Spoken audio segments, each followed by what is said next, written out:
Okay, so get this. A researcher thinks he's found a way to like heal wounds instantly. Instantly. Yeah, instantly. Using a special rock. Okay.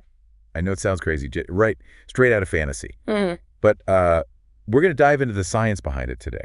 So, Shouldn't it involve some pretty complex physics, too? yeah, this isn't just some like crystal healing stuff. This guy, L.S. Larkey, is trying to explain how it might work. Right. Using this thing he calls Fibonacci SMFRVS. Yeah.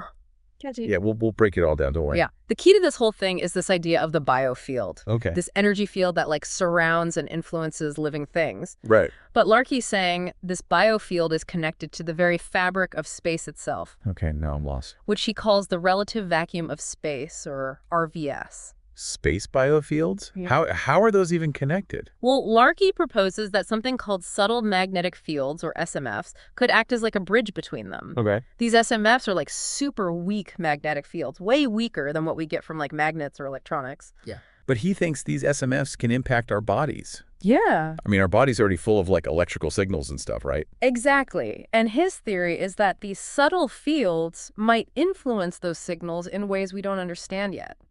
Like they could be like fine-tuning our body's natural processes, including healing. So where does the healing rock come into this?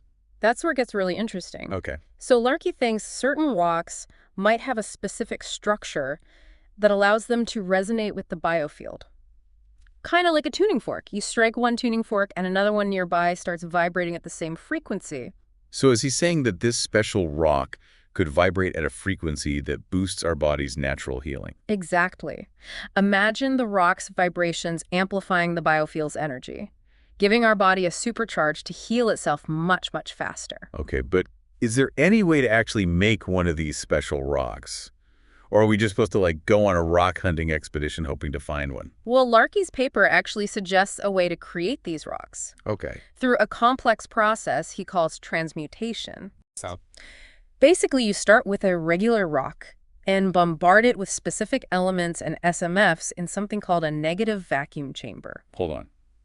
A negative vacuum chamber. That sounds like something out of Star Trek. What is that? It's a highly theoretical concept. Yeah. Think of it as like a space where the laws of physics are a bit more flexible, allowing for changes at the atomic level that we can't normally achieve. So in this chamber, Larkey thinks we could actually change the structure of a regular rock to give it these healing properties. That's the idea, like rearranging the atoms to create a specific internal structure that allows the rock to resonate with the biofield in just the right way. This is pretty mind-blowing. Yeah. But even if we could make these rocks, wouldn't that be incredibly complex and expensive? Absolutely. Larkey acknowledges that the technology and understanding we need to like test these ideas is probably decades away, if not further.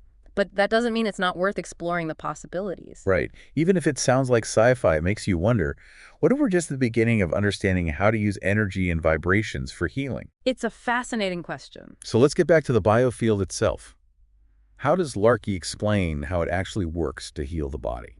He describes it as a kind of wave, constantly fluctuating and vibrating. And his mathematical models suggest that the rock's resonance could actually amplify and direct that wave-like energy to accelerate healing. So the rock itself isn't actually doing the healing, it's more like giving the biofield a boost, like a conductor directing an orchestra. That's a great analogy. It's the biofield doing the heavy lifting. But the rock is acting as a catalyst, guiding and amplifying its healing power. Okay, that makes sense. But how much does this rock actually speed up healing? Are we talking about like a small cut healing in seconds? Or something even more dramatic? Well, according to Larkey's model, under ideal conditions, we're talking about near instantaneous healing, like a wound closing up before your eyes. Wow, that's incredible. But are there any limits to what it can heal? Could it, for instance, regenerate entire limbs? That's where things get even more speculative. Larkey's research mainly focuses on the basic principles of wound healing. So we're entering uncharted territory when we start talking about regenerating complex structures like limbs. Right, that makes sense. So while we're not going to be regrowing arms anytime soon, the idea of a rock that could speed up healing is still pretty amazing. Absolutely. But we're getting ahead of ourselves. Before we start imagining instant healing clinics, we need to understand exactly how this resonance works. Can we break down the science a bit more? Of course. Let's start with the fundamental physics behind resonance and how it applies to the biofield. Okay. Think of it like pushing a swing. If you push at just the right moment, Matching the swing's natural rhythm, you can make it go higher and higher. So the rock's vibrations are like those perfectly timed pushes, Yeah. giving the biofield's energy a boost at just the right moment. Exactly. And Larkey's model uses some complex math to describe how those vibrations could create a cascade of energy within the biofield, amplifying its healing abilities. Okay, but math can be kind of hard to wrap your head around. Is there a way to visualize what's happening at the cellular level when this resonance kicks in?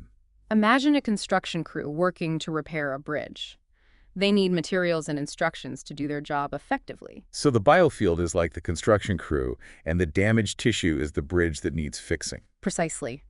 And the healing rock, through its resonance, is like delivering a super efficient blueprint to the crew and a steady supply of high-energy building materials, allowing them to work much faster and more effectively. So the cells get a boost of energy and direction, allowing them to repair the damage almost instantly. That's the theory. Now, let's not forget about those subtle magnetic fields. They play a crucial role in this whole process. Right, so super weak magnetic fields. But I'm still a bit fuzzy on how they fit into all of this. Are they, like, the tools the construction crew uses? Think of them more like the scaffolding and support structures that allow the crew to reach the damaged areas and work safely. The SMFs help to focus and channel the rock's vibrations, making sure the energy is directed where it's needed most. So without those SMFs, the rock's vibrations wouldn't be as effective, like trying to build a bridge without any scaffolding. A recipe for disaster. Exactly. It's this delicate interplay between the rock's resonance, the biofield, and the SMFs that creates the conditions for instantaneous healing. It's amazing to think that something invisible like these magnetic fields could have such a powerful impact on healing. It really makes you wonder what other unseen forces might be at play in our bodies. That's one of the most exciting aspects of this research. It challenges us to think beyond the conventional and consider the possibility that we're only just beginning to understand the full complexity of the human body. You know, it makes me think about how we use magnets and MRI machines to see inside the body. Could this research lead to new ways of using magnetic fields for healing, beyond just this theoretical rock? It's definitely a possibility. Larkey's work opens up a whole new avenue of exploration in bioelectromagnetics, the study of how electromagnetic fields interact with living organisms. It's like we've just scratched the surface of understanding how energy and vibration can influence our health and well-being. Exactly. And while Larkey's ideas are still highly speculative, they provide a fascinating framework for thinking about the future of healing. And while Larkey's ideas are still highly speculative, they provide a fascinating framework for thinking about the future of healing. Okay, so we've talked about the biofield, the healing rock, and the SMFs. Right. But what about this negative vacuum chamber used to create the rock? Can we, dive into that a little deeper? Sure, but keep in mind, this is where we really enter the realm of theoretical physics. Hit me with it. I'm ready to have my mind blown. All right, so remember how I said it's like a space where the laws of physics are a bit more flexible? Yeah. Well, in normal conditions, it takes a huge amount of energy to change the structure of matter at the atomic level. Uh-huh. Think nuclear reactions. Okay, so not exactly something you can do in your backyard. Not quite. But Larkey suggests that in a negative vacuum chamber, you could potentially manipulate matter with much less energy. It's like creating a shortcut for atomic rearrangement.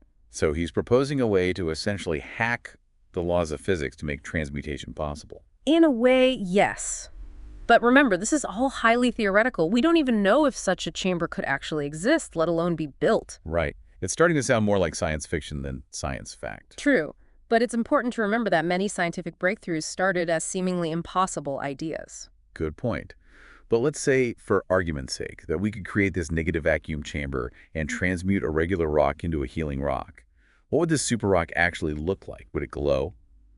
Or pulsate with energy? That's a great question, but unfortunately the paper doesn't really address the physical appearance of the transmuted rock. It focuses more on the theoretical principles and the changes at the atomic level. Does it could look like a completely ordinary rock? No shimmering aura or anything? Yeah. Exactly. The key difference wouldn't be visible to the naked eye.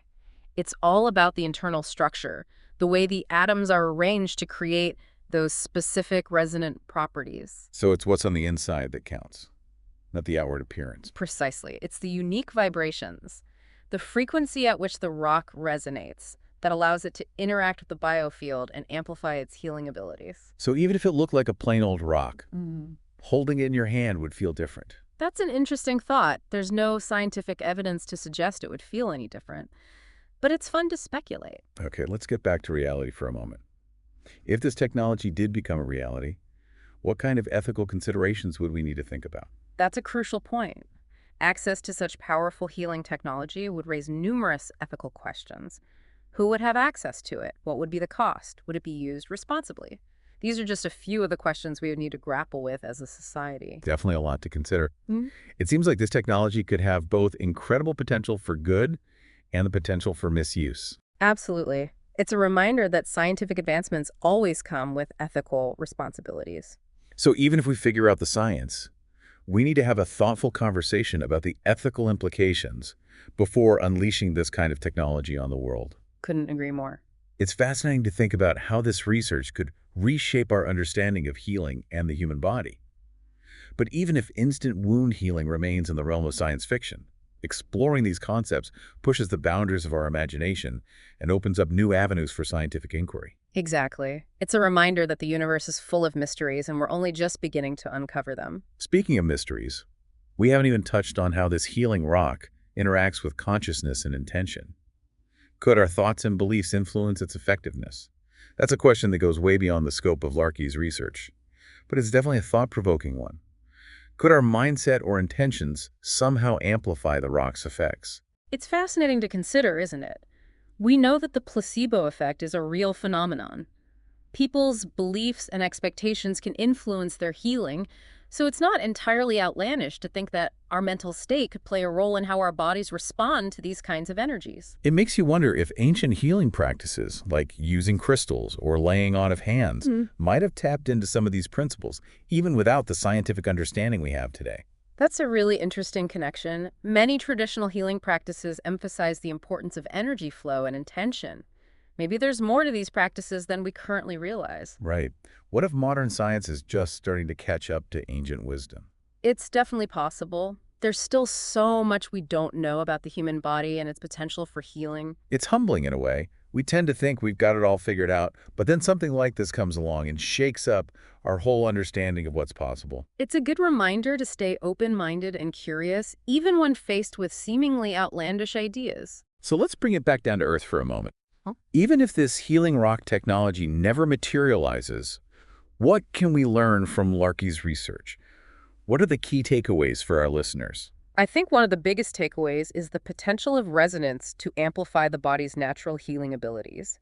Even if it's not through a magical rock, there might be other ways to stimulate and direct the biofield to promote healing. So maybe this research could inspire new forms of energy-based medicine, using sound light or magnetic fields to enhance the body's own healing mechanisms. Exactly, and it highlights the importance of understanding the complex interplay between our physical bodies and the subtle energies that surround us. Even if this specific theory turns out to be a dead end, it pushes us to think outside the box and consider new possibilities for healing. Absolutely. And sometimes that shift in perspective is all it takes to spark a breakthrough. Well, I think we've done a pretty thorough deep dive into the world of instantaneous wound healing and the hypothetical healing rock. Yeah. We've explored some truly mind-bending concepts. We've covered a lot of ground from biofields and subtle magnetic fields to negative vacuum chambers and atomic transmutation. It's been quite a journey. It certainly has. But as with any good deep dive, it leaves us with more questions than answers. Is instantaneous wound healing truly possible? Can we harness the power of resonance to revolutionize medicine? What other mysteries does the universe hold? These are questions that scientists will continue to grapple with for years to come. And who knows, maybe one day science fiction will become science fact. Until then, it's up to each of us to keep exploring, keep questioning, and keep our minds open to the infinite possibilities that exist in the world around us. I couldn't agree more. And on that note, we'd love to hear from you. What are your thoughts on this concept of a healing rock? Does it spark your imagination? Does it make you skeptical? Share your reactions, your questions, and any other what-ifs that come to mind. Let's keep the conversation going.